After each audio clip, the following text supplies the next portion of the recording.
A graduate from the American University of Sharjah talks about one of her trips to the North Pole. Naajah Ahmed believes that Svalbard was one of the most amusing and fascinating places she's ever been to. When you send letters to Santa Claus, you're sending it to the North Pole, right? Well, my family and I went to the North Pole in the summer of 2009. The northernmost inhabited city in the world is called Longyearbyen in Svalbard, and that's where we went. We flew from the UAE to Norway and then to Svalbard, taking Scandinavian Airlines, because it's the only airline that flies to that area. It was really scary landing there because I felt like the plane would hit the mountains, because it's a tiny little strip in between where the plane has to land, so it was pretty scary. But anyway, we didn't crash or anything. We got out of the plane and it was freezing, even though it was summer. And one of the interesting things about the North Pole is that there's 6 months of sunshine and 6 months of night.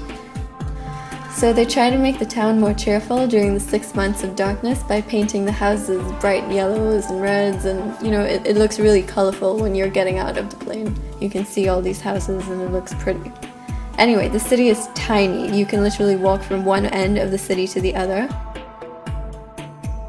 There are very few restaurants and there's no McDonald's there at all, which is shocking. The people at the hotel told us something really interesting. They said that sometimes polar bears come down into the main city and they start attacking people. So they gave us an instructions manual on how to behave if you saw a polar bear, and some people are even allowed to carry guns in the city. We took a cruise to the mountainous areas and we saw penguins and seals and a lot of icebergs, like the one you see in the Titanic, you know, the movie. Anyway, it was really, really scary because as we got closer to the icebergs, I don't know, it started to get like harder and harder to get close to the mountains, but we wanted to go closer so that we could take pictures. And the closer we got, the harder it was to get through, and eventually the boat got stuck. In the rest of the city, we saw the aquarium, we went to schools. On our last day there, it started to snow, and this is considered normal for summer.